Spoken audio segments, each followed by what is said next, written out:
How Video Games Are Getting Inside Your Head and Wallet by Steven Henn. In this text, Steven Henn discusses young gamers' interest in gaming and how game companies are continuously improving their products based on their users' experiences. Max Clement, 13, has his own little version of a man cave in Palo Alto, California. Behind the family kitchen in a converted garage, he has an Xbox One, a big screen TV, headphones, and a microphone. There's an old couch covered in a sheet, and that couch is where he parks himself, surrounded by boxes and Christmas lights. It is one of Max's favorite places on the planet. From that couch, he connects to friends all over the globe, and he spends hours, pretty much every day, honing his skills on Call of Duty. The first commercially successful video game, Pong, invaded Americans' living room 38 years ago. Since then, the industry has evolved from a simple bouncing ball to the Atari original to games with astounding graphics and sound, most of them connected to the internet. That means that kids like Max can play with people spread across the globe. It also means that gaming companies can analyze how gamers play each and every decision they make. So, when kids sit down with a game, they're actually sitting across a screen from adults who are studying them, and in some cases, trying to influence their behavior in powerful ways. Researchers in game companies tweak games to get players to stay on longer or to encourage them to spend money on digital goods. They study gamers' reactions. It's become a science. And parents like Max's mom, Vanessa Kelman, often feel outgunned. I hate it. I really do, she says. He could play Xbox One for 12 straight hours. He has friends in Mexico City and friends in England. Vanessa says Max is addicted to video games. When I took it away, he started to cry, she says. My God, I am offering you to go play tennis or go play golf, and I am making you shut this down, and you're crying about it. Tracking clicks and purchases.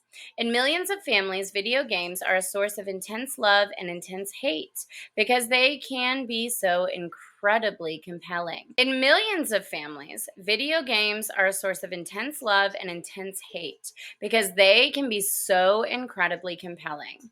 You might not believe that if you don't play them, but you can get lost in a great game. They make you feel good.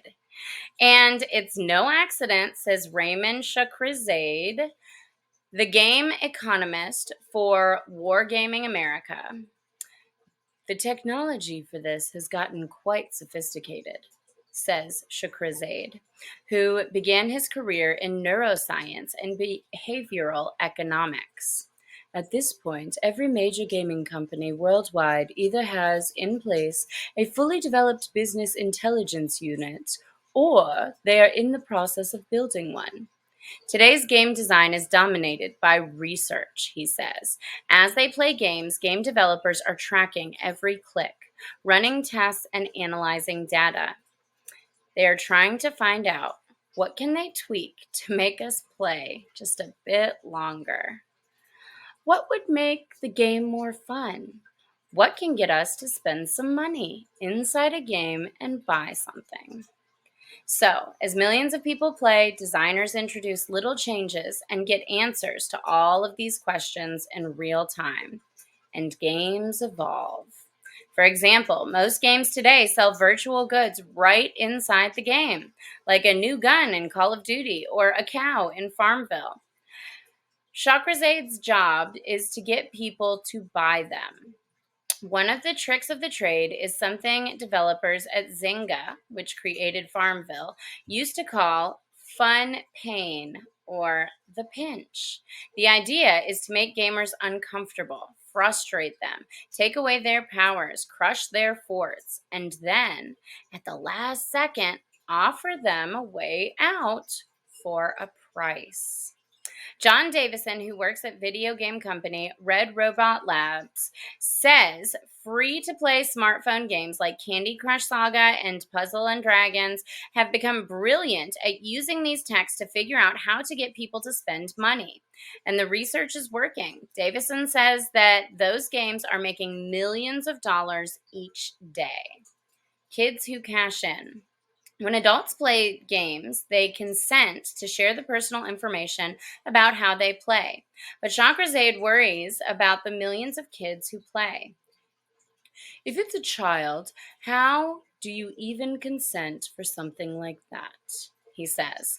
Many of the people spending cash are kids, including Davison's children. Game consoles sell gift cards at convenience stores that allow kids to make purchases on video games, even if they don't have a credit card.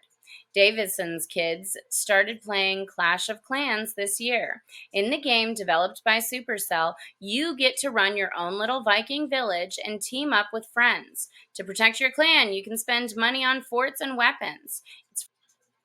It's free to download, and because of these virtual goods, it is one of the highest grossing apps in Apple's store. Davison's two boys loved it. They were clearly getting a lot of enjoyment out of it, he says, but it did get to the point where my wife and I were like, do you really want to be spending everything on this?